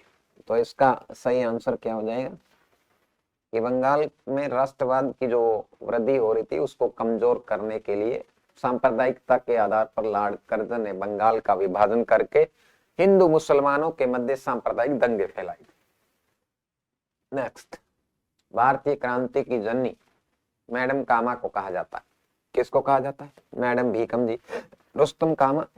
इन्होंने जर्मनी के अंदर 1907 के अंदर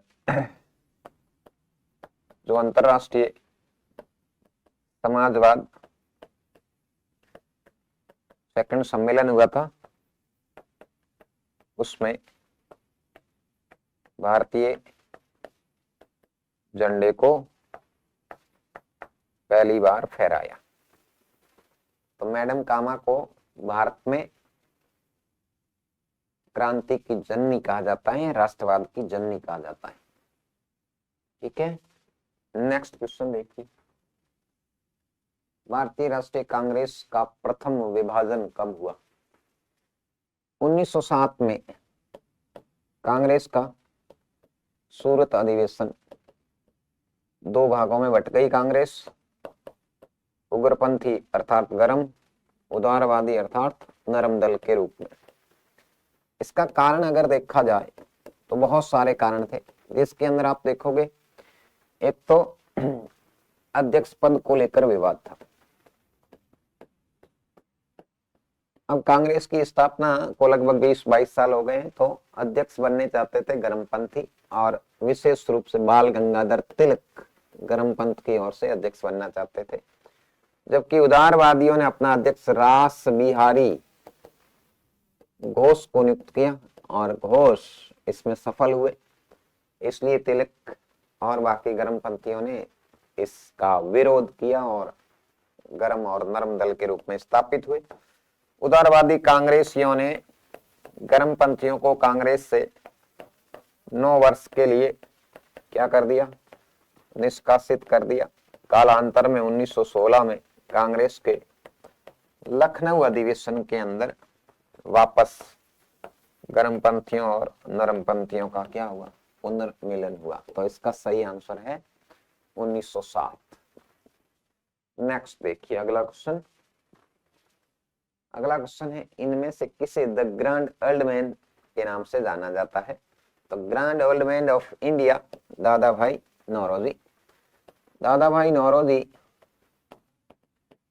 भारत की ओर से ब्रिटिश के निचले सदन में, ब्रिटिश संसद में मनोनीत होने वाले प्रथम भारतीय है।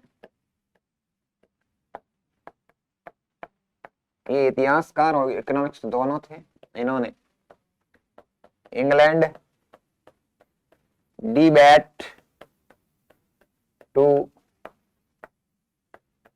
इंडिया पत्रिका के माध्यम से पहली बार धन के निष्कासन सिद्धांत को दिया 1867 के अंदर इंग्लैंड में ही, और फिर भारत की गरीबी का कारण जो बताया वो ब्रिटिश नीति बताई, और इसका डिटेल से आपको वर्णन देखने को मिलेगा। The poverty on British rule in India, इस पुस्तक के माध्यम से धन के निष्कासन के सिद्धांत को विस्तृत रूप से वर्णन किया। खान अब्दुल गफ्फार खान सीमांत गांधी के नाम से जाने जाते हैं, और खुदाई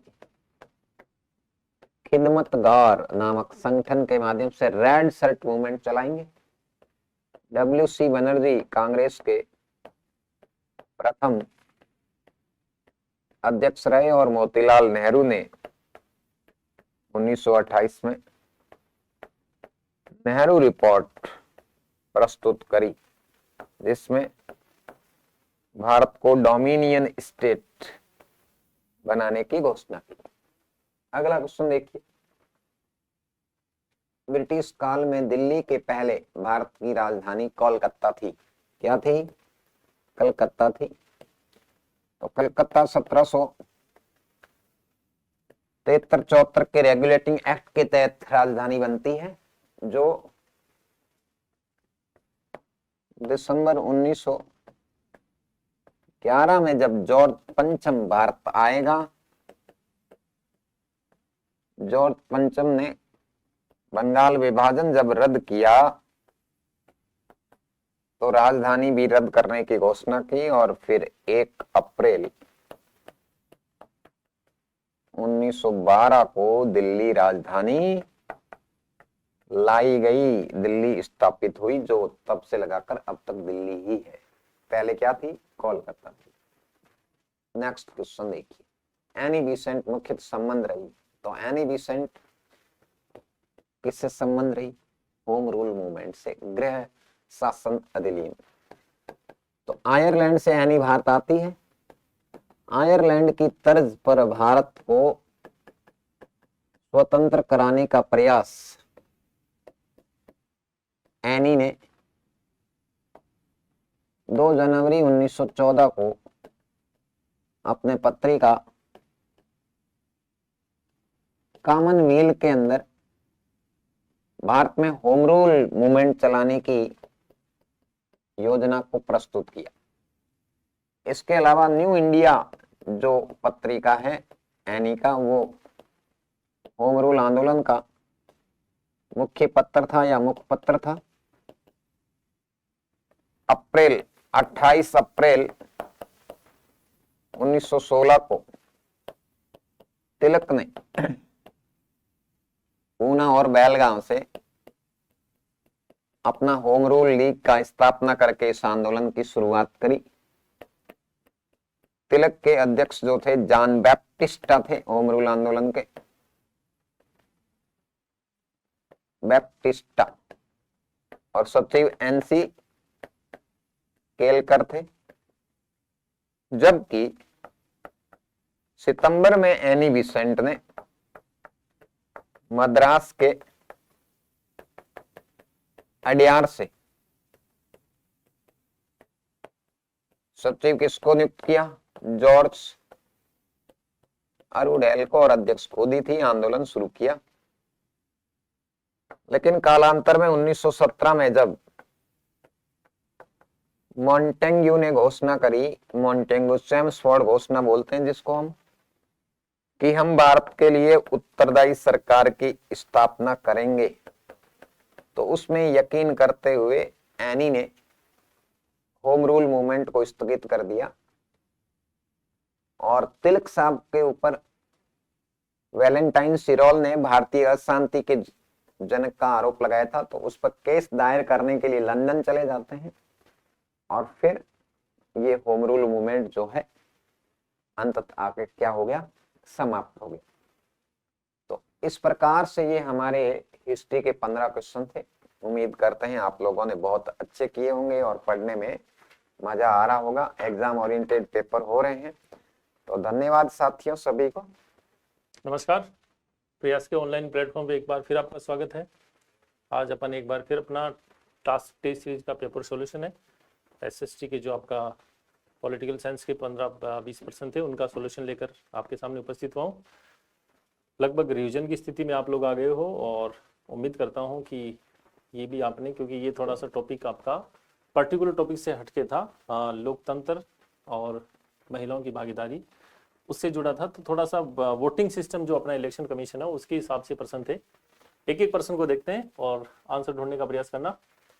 पहला प्रश्न देखो, प्रत्येक राज्य के निर्वाचन क्षेत्रों का सीमांकन और विभिन्न राज्यों के लिए लोकसभा सीटों का निर्धारण।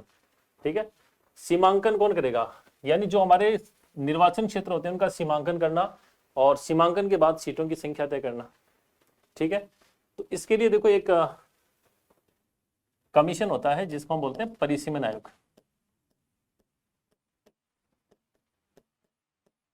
उर्दू में इसको हम ये भी कह सकते हैं क्या? हदबंदी आयोग। और अंग्रेजी में होता है डिलिमिटेशन कमीशन। तो प्रावधान ये किया गया था कि जनगणना के बाद, जैसे जनगणना होगी तो मतदाताओं की संख्या बढ़ेगी और उसके बाद में निर्वाचन क्षेत्रों का क्या होगा? सीमांकन। पहली जो आजादी के बाद पहली 51, 61 और 71 वाली जनगणना के बाद में हमने तुरंत परिसीमन का गठन किया था। जो चौथा परिसीमन आयोग हमारा हुआ था वो अंतिम बार कब हुआ था? 2004 में। ठीक है, यानी पहला 52 में कर लें, उसके बाद भाई जनगणना की तुरंत बात करें तो 52, 62 और 72 तक हो जाता है, लेकिन चौथा 2004 में, उसके बाद अभी तक परिसीमन का गठन। और अब हमें पता है कि 2026 में निर्वाचन क्षेत्रों का क्या होना है? परिसीमन होना है। और परिसीमन की एक जो पहले की प्री प्लानिंग जो है वो आपको अभी पता ही है कि एक क्या चल रहा है? एसआईआर का अभियान चल रहा है जिसमें मतदाता सूचियों को हम अपडेट कर रहे हैं, क्योंकि मतदाता सूची अपडेट हो जाएंगी उसके बाद में सीमांकन होगा। ठीक है, तो कौन करता है? ये कौन करेगा? परिसीमन आयोग द्वारा निर्वाचन क्षेत्रों का सीमांकन या लोकसभा सीटों की संख्या निर्धारित करने का काम होता है। अगला देखिए, भारत में राजनीतिक दलों का पंजीयन होता है। राजनीतिक दलों का पंजीयन कैसे होता है? तो राजनीतिक दलों के पंजीयन के लिए जनप्रतिनिधि अधिनियम 1951 के अनुसार प्रावधान किए गए। जनप्रतिनिधि यानी लोक प्रतिनिधि चुनने की जो प्रक्रिया है उसमें पॉलिटिकल पार्टियों का क्या होता है? रजिस्ट्रेशन। हालांकि ये काम जो करता है वो भारत का इलेक्शन कमीशन करता है। किस दल को राष्ट्रीय दल की मान्यता देना है, किस दल को राज्य स्तरीय दल की मान्यता है, कौन पंजीकृत दल है, ये सारी प्रावधान चुनाव आयोग करता है। लेकिन किस अधिनियम के तहत करता है? तो जनप्रतिनिधित्व अधिनियम 1951 के अनुसार ये कार्य किए जाते हैं। तो इसका राइट आंसर कौन सा हो गया? सेकंड वाला। निम्न से किस राजनीतिक दल की अगुवाई में 1957 में केरल में पहली गैर कांग्रेसी सरकार बनी? आपको पता है कि केंद्र की राजनीति की बात करें तो केंद्र की राजनीति में 1947 से लेकर 77 तक पूरी तरह से क्या थी? एक दल की प्रधानता थी, यानी एक ही दल ने शासन किया था, भारतीय राष्ट्रीय कांग्रेस। केरल पहला स्टेट बनता है, केरल पहला राज्य बनता है जहां पर पहली बार कांग्रेस सत्ता से बाहर हुई, ठीक है। और यहां पर सरकार बनती है किसकी? भारतीय साम्यवादी दल की, भारतीय साम्यवादी दल। अब आपको पता ही है कि साम्यवादी दल भी हमारे पास दो है, ठीक। 1925 में कौन सी पार्टी बनी थी? सीपीआई। और सीपीआई का मतलब है भारतीय साम्यवादी दल। और ये दल जो है वो मुख्यतया संघर्ष करता है हमेशा किसके हितों के लिए? किसानों के हितों के लिए, ठीक। लेकिन 1964 में इसी पार्टी के बीच अंतर्विरोध पैदा होता है और ये 1964 में डिवाइड होती है और पार्टी बन जाती है सीपीआई तो है, लेकिन वो सीपीआई जो कार्ल मार्क्स के विचारों पर आधारित होगी। यानी अब ये पार्टी करिए कि किसान के साथ साथ किसके हक के लिए बात करेंगे? मजदूर के लिए। तो सीपीआई और सीपीएम दोनों का अंतर समझना थोड़ा सा। सीपीएम ने काफी लंबे समय तक शासन किया पश्चिम बंगाल में, लेकिन सीपीआई की स्थापना 1925 और केरल में जो पहली गौर कांग्रेस सरकार बनी थी वो भी किसकी बनी थी? भारतीय साम्यवादी दल की बनी थी, मार्क्सवादी नहीं बनी थी, ठीक। तो इसका राइट आंसर क्या हो गया? यानी केरल पहला राज्य है जहां गैर कांग्रेस सरकार बनी। इसका राइट आंसर कौन सा है? भारतीय साम्यवादी दल। अगला देखो, राजस्थान में विधानसभा के निर्वाचन हेतु मतदान का समय, ये तो बिल्कुल आसान सा प्रश्न है। मतदान कब होगा, कब शुरू होता है? तो आप देखते हो कई बार वोटिंग होती है, सर्दियों में थोड़ा टाइम एक्सटेंड कर देते हैं, जनरली 8 बजे शुरू होती है और 5 बजे खत्म होती है। सर्दियों का टाइम होता है तो थोड़ा सुबह जल्दी शुरू कर लेते हैं क्योंकि शाम को अंधेरा जल्दी होता है। तो ये सारा काम किसका होता है? भारत के इलेक्शन कमीशन का होता है। वही शेड्यूल तय करता है कब फॉर्म भरे जाएंगे, कब नामांकनों की जांच होगी, कब नाम वापसी होगी, कब आचार संहिता लगेगी। सारा काम कौन देखता है? भारत का निर्वाचन। तो चुनाव का समय भी कौन निर्धारित करेगा? भारत का निर्वाचन आयोग ही करेगा। आसान सा प्रश्न है। अगला देखो, स्वीप ये कार्यक्रम चलता है और ये कार्यक्रम बेसिकली किसके लिए है? जागरूकता के लिए चलाया जाता है कि लोगों को अधिक से अधिक, लोकतंत्र में क्या कि सबसे बड़ा महत्व वोटों का होता है और अधिक से अधिक लोग मतदान में भागीदारी करें ताकि उनके भविष्य के लिए जो सरकार गठित हो रही है उनमें उनको लगे कि हमारी भागीदारी है। और मतदाता जागरूकता के लिए चुनाव आयोग द्वारा ये कार्यक्रम चलाया जाता है। कौन सा? स्वीप कार्यक्रम। तो स्वीप का संबंध, ये प्रश्न जो मैं आपको अभी बता रहा हूं ये प्रश्न पहले पुराने एग्जाम में पूछा जा चुका है। तो स्वीप का कार्यक्रम किससे है? ना तो भ्रष्टाचार कंट्रोल से, ना स्वच्छता से, ना शहरी स्वच्छता, किससे है? मतदाता जागरूकता से। अगला प्रश्न देखो, भारत में राष्ट्रीय मतदाता दिवस कब मनाया जाता है? ठीक है, तो मतदाता दिवस है वो चुनाव आयोग की स्थापना के समय है। तो भारत में चुनाव आयोग की स्थापना कब हुई थी? चुनाव आयोग की स्थापना होती है कब? 25 जनवरी 1950। ठीक है, और इसलिए हर साल 25 जनवरी को हम क्या मनाते हैं? कौन सा दिवस मनाते हैं? मतदाता दिवस। तो राइट आंसर आपके सामने है। कौन सा है? 25 जनवरी। 25 जनवरी को प्रतिवर्ष क्या मनाया जाता है? मतदाता दिवस मनाया जाता है। चलिए अगला देखिए, राज्य निर्वाचन आयुक्त की नियुक्ति कौन करता है? राज्य में एक, इसको थोड़ा डिटेल देख लो। एक तो हमारे पास होता है भारत निर्वाचन आयोग, इलेक्शन कमीशन ऑफ इंडिया। इसका जो उल्लेख है वो संविधान के कौन से भाग में होता है? भाग 15। और कौन से आर्टिकल में है? 324 से 329। ठीक, ये कितने प्रकार के इलेक्शन करवाता है? तो जनरली हम बात करते हैं तो भारत का निर्वाचन आयोग है वो 4 प्रकार के इलेक्शन करवाता है। एक इलेक्शन करवाएगा किसका? भारत के राष्ट्रपति का। एक इलेक्शन किसका होगा? भारत के उपराष्ट्रपति का। एक इलेक्शन किसका होगा? संसद। यहां दोनों चीजें आएंगी, लोकसभा और राज्यसभा दोनों का चुनाव, लोकसभा का भी और किसका? राज्यसभा। और एक इलेक्शन करवाएगा किसका? राज्य के विधानमंडल का। और विधानमंडल का मतलब भी दो हो जाएंगे, विधानसभा और विधान परिषद। ठीक, अब इस इलेक्शन कमीशन में क्योंकि ये त्रिसदस्यीय है, एक तो होता है कौन? मुख्य निर्वाचन आयुक्त, और इसमें दो होते हैं कौन? निर्वाचन आयुक्त। ठीक, और इन सब की नियुक्ति जो है वो कौन करता है? भारत का राष्ट्रपति। ये तो हो गया इसकी बात। प्रश्न क्या कर रहे हैं, राज्य निर्वाचन आयोग। तो जैसा कि हमने 73वां 74वां संविधान संशोधन पारित किया, उसके बाद पंचायती राज चुनाव के लिए पंचायती राज निर्वाचन हेतु क्या प्रावधान किया, प्रत्येक राज्य में गठन कर दिया किसका, राज्य के निर्वाचन आयोग का। और पंचायती राज के लिए राज्य का निर्वाचन आयोग है वो कौन से आर्टिकल में आता है, तय। तय का मतलब 243, तय, तय का मतलब के। और राज्य निर्वाचन आयोग में एक निर्वाचन आयुक्त होता है। कौन होता है, एक आपका इलेक्शन कमीशन होता है, और उस इलेक्शन कमीशन की नियुक्ति राज्य का कौन करता है, राज्यपाल। तो भारत निर्वाचन आयोग पूछे तब तो आपके पास ये आ जाएगा कि भारत के राष्ट्रपति इसका नियुक्तियों को संपन्न करते हैं, लेकिन राज्य निर्वाचन आयोग की बात कर रहा है। तो मैंने आपको पूरा बता दिया है कि पंचायती राज संस्थाओं के चुनाव के लिए प्रत्येक राज्य में आर्टिकल 243 हिंदी में तय बोलेंगे और अंग्रेजी में बोलेंगे के तहत एक राज्य निर्वाचन आयोग का क्या होगा, गठन होगा। ठीक है, अगला प्रश्न देखो, बहुत आसान सा प्रश्न है, बस थोड़ा सा ध्यान से देखना। भारत निर्वाचन आयोग द्वारा निम्न से किसके चुनाव करवाए जाते हैं, उत्तर मैंने अभी दे दिया है। भारत निर्वाचन आयोग कौन से चुनाव संपन्न करवा रहा है, राष्ट्रपति, उपराष्ट्रपति, लोकसभा, राज्यसभा, विधानसभा और विधान परिषद। अगला प्रश्न भी क्या आपका, भारत का निर्वाचन में कौन से चुनाव करवाए जाते हैं, राज्यसभा बिल्कुल करवाए जाते हैं, लोकसभा बिल्कुल करवाए जाते हैं, विधानसभा हाँ, विधान परिषद ठीक है, पंचायत नहीं, राष्ट्रपति बिल्कुल ठीक है, नगर पालिकाएं नहीं, उपराष्ट्रपति बिल्कुल ठीक है। तो आपका राइट आंसर क्या हो जाएगा, 1 2 3 4 और 6 और 8।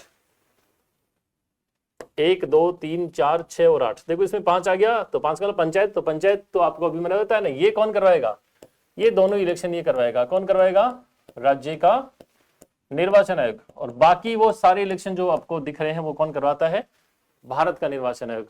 तो प्रश्न आसान है, बस थोड़ा सा आपको ध्यान पूर्वक ऑप्शन क्रम से निकाल लें। ठीक है, अगला देखो,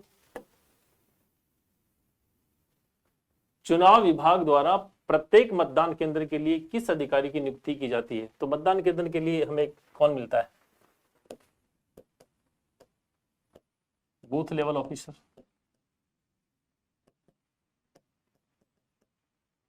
ठीक है, और इस समय तो ये चर्चा में भी है, क्योंकि मैंने कहा ना अभी एसआईआर का अभियान चल रहा है, और एसआईआर में आपको संपर्क जो कर रहा है आपसे वो कौन कर रहा है, बूथ लेवल बीएलओ साहब ही कर रहे हैं। ठीक, तो ये देखो मुख्य निर्वाचन अधिकारी निर्वाचन ये मॉनिटरिंग के लिए होते हैं। मतदान केंद्र में किस अधिकारी नियुक्ति होती है, वो बीएलओ का। अगला प्रश्न देखो, भारत में क्षेत्रवाद का प्रमुख कारण है। ये थोड़ा सा आपको परेशान कर सकता है, क्योंकि सारे ऑप्शन आपको बिल्कुल दिखाई देते हैं। गरीबी, बेरोजगारी, थोड़ा बहुत हो सकता है मामला, वैश्वीकरण, सामाजिक तनाव। प्रॉपर इसमें कौन सा होगा, क्योंकि देखो ये दोनों चीजें इसमें आपको शामिल मिलेंगी। अगर गरीबी होगी तो भी तनाव होगा, बेरोजगारी होगी तो भी तनाव होगा। तो सामाजिक तनाव है वो अपने आप एक क्षेत्रवाद को बढ़ावा देने का क्या है, कारण पैदा करेगा। तो क्षेत्रवाद का प्रमुख कारण क्या है, सामाजिक तनाव। बहुत छोटा सा प्रश्न है, पुराने एग्जाम में पूछा गया था, इसलिए इसको आपको रिपीट किया है। किस लोकसभा में महिला सांसदों की संख्या सबसे कम थी। ये मैंने क्लास में अपन ने डिस्कशन किया था कि 6वीं लोकसभा बनी थी 1977, आपातकाल के तुरंत बाद।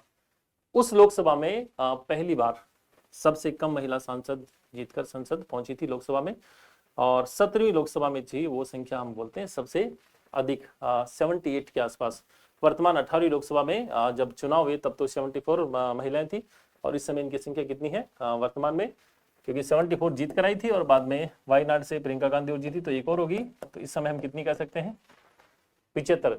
तो सबसे कम कौन सी में थे, 6वीं लोकसभा 77 में महिला सांसदों की संख्या सबसे कम थी। राजस्थान में किस विधानसभा चुनाव में सर्वप्रथम यूएमसी चुनाव करवाए गए। तो आपको ये पता है कि राजस्थान में 2003 में विधानसभा चुनाव में पहली बार इस्तेमाल हुआ था। चुनाव में किसका इस्तेमाल हुआ था, इलेक्ट्रॉनिक वोटिंग मशीन का पहली बार इस्तेमाल किया गया था। और 2003 में कौन सी विधानसभा थी, 12वीं। क्रम भी निकाल सकते हो कि वर्तमान में 16वीं विधानसभा है। ठीक है, तो 3 में 12वीं, फिर 13 में 14वीं हो जाएगी, और 23 में 16वीं हो जाएगी, तो वर्तमान में 16 चल रही, तो कौन सी विधानसभा थी? 12वीं विधानसभा। ठीक है, अगला देखो, भारत में मतदान के दौरान, ये प्रश्न पूछा हुआ है, पुरानी एग्जाम में पूछा हुआ है, रिट पात्रता में पूछा हुआ था आपसे। और क्या पूछ रहे? मतदान के दौरान मतदान केंद्र पर मतदान रजिस्टर का प्रभारी कौन होता है?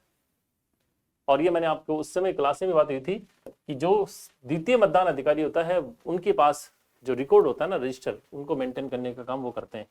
तो मतदान अधिकारी कौन है? द्वितीय मतदान अधिकारी। 2025 में कौन सा दल राष्ट्रीय दल नहीं है? 4 दलों के नाम है, उनमें से नेशनल पार्टी कौन सी नहीं है? अगर 2022 की बात करें तो 2022 में लगभग 7 दल राष्ट्रीय दलों की श्रेणी में थे। कितने थे? 7 दल। और आज हम देखें तो कितने हैं? 2007 से भी ज्यादा होंगे, क्योंकि आज 6 हैं, तो उस समय 8 थे। 8 थे, बाद में 3 दल अपनी मान्यता खोते हैं। एक तो कौन सी पार्टी होती है? एनसीपी, शरद पवार वाली पार्टी, नेशनलिस्ट कांग्रेस पार्टी, ये राष्ट्रीय दल की मान्यता खोती है। एक तृणमूल कांग्रेस, ममता बनर्जी की पार्टी, ये भी अपना स्टेटस खो देती है राष्ट्रीय दल का। और एक जो है वो ये वाली सीपीआई, फिर मैं कह रहा हूं, अभी थोड़ी देर पहले मैं बताया था सीपीआई और सीपीआई-एम 2 अलग अलग पार्टियां हैं। तो सीपीआई जो केरला में सरकार चला रही है वो अपनी मान्यता खोते हैं, और सीपीआई के अध्यक्ष डी राजा। तो अब इनमें से कौन सा है? कौन सा दल राष्ट्रीय दल नहीं है? तो भारतीय साम्यवादी दल ही नहीं है। ये देखो, राष्ट्रीय कांग्रेस बिल्कुल है, 1885 में स्थापित पार्टी है, और वर्तमान में अध्यक्ष मल्लिकार्जुन खड़गे हैं, भारत का एक राष्ट्रीय दल है। भारतीय जनता पार्टी बिल्कुल है, 1980 में स्थापित पार्टी है, और जेपी नड्डा वर्तमान में इसके राष्ट्रीय अध्यक्ष। ठीक।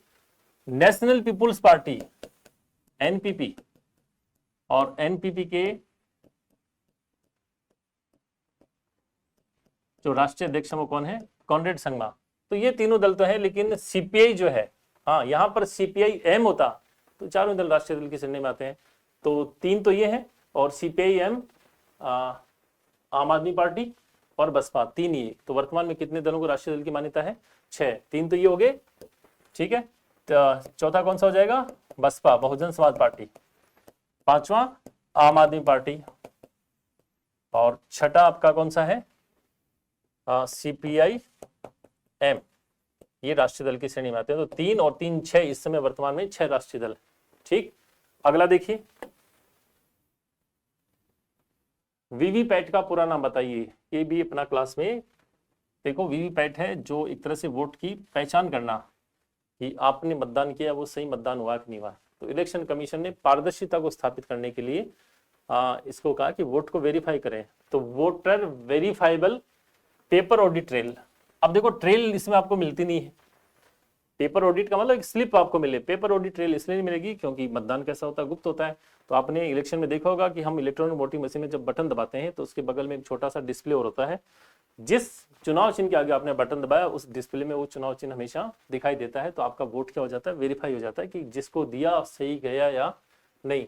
तो ये पीटीटी के एग्जाम में पुराने पूछा हुआ था और बड़ा इंपॉर्टेंट प्रश्न था। तो एक बार आपको दोबारा पूछा है कि वीवीपैट का पूरा नाम क्या है। अगला देखिए, नारी शक्ति वंदन अधिनियम के तहत महिलाओं के लिए 1/3 पद आरक्षित किए गए। बिल्कुल ठीक है, ये बिल पिछले लोकसभा चुनाव से पहले आया था। ये 1/3 पद कहाँ आरक्षित किए गए हैं? क्या लोकसभा की 1/3 सीटें आरक्षित होंगी? क्या विधानसभा में 1/3 आरक्षित होंगी? और भारत में विधानमंडलों के निम्न सदन, देखो प्रॉपर ये है, क्योंकि मैंने आपको क्लास में ये बताया था कि उच्च सदन में आरक्षण का प्रावधान नहीं।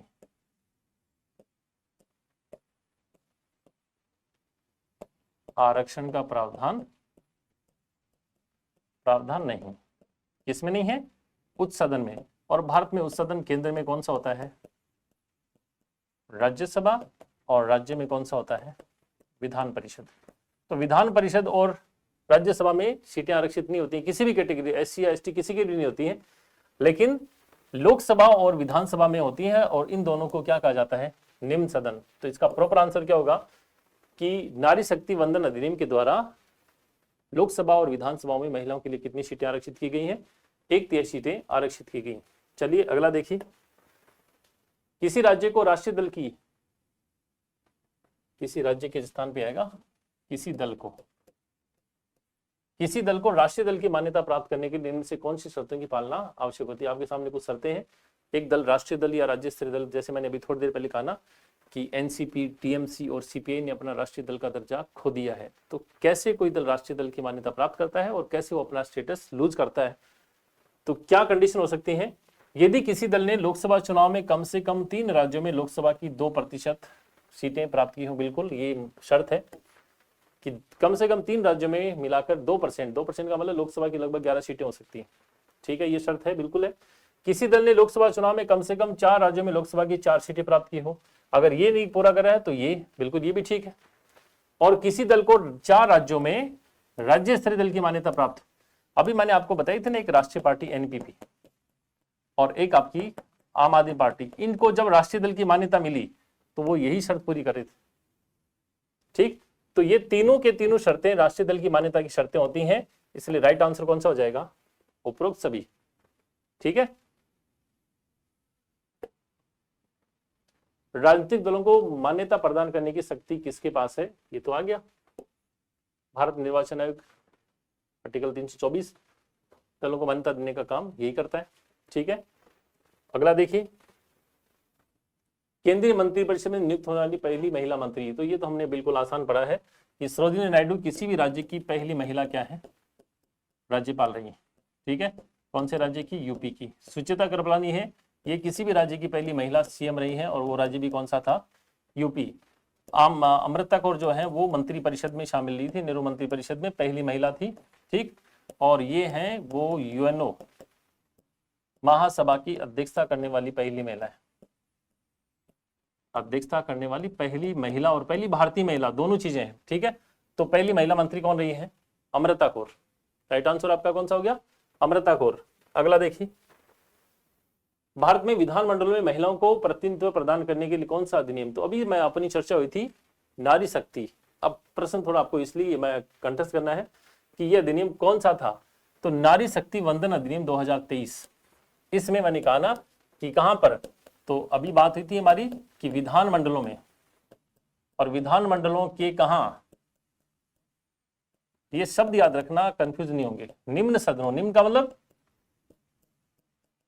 का मतलब केंद्र में लोकसभा और राज्य में कौन हो जाएगा, विधानसभा में कितनी महिलाओं के लिए कितनी सीटें रिजर्व है, 1/3 सीटें। तो बिल का नाम क्या है, नारी शक्ति वंदन अधिनियम 2023। ठीक, नेक्स्ट देखो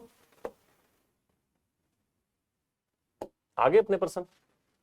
तो उम्मीद करता हूं कि बाकी पेपर की तरह इसको भी आपने बहुत अच्छे 2-3 प्रश्न थे, तो थोड़ा सा आपको एक्सरसाइज की बातें करते हैं। ऐसा नहीं है कि आपको कंफ्यूज करते हैं, लेकिन थोड़ी एक्सरसाइज करवाते हैं। और ध्यान से अगर आपने क्लास नोट्स पढ़े हैं, टास्क बुकलेट अगर ध्यान से पढ़ी है, तो मुझे नहीं लगता कि आप किसी प्रश्न को यहाँ पर परेशानी आपको पैदा होगी। उम्मीद करता हूँ कि बाकी पेपर की तरह ये पेपर भी आपका बहुत अच्छा होगा। अगले सॉल्यूशन में एक बार फिर मिलते हैं, तब तक के लिए धन्यवाद। जय हिंद।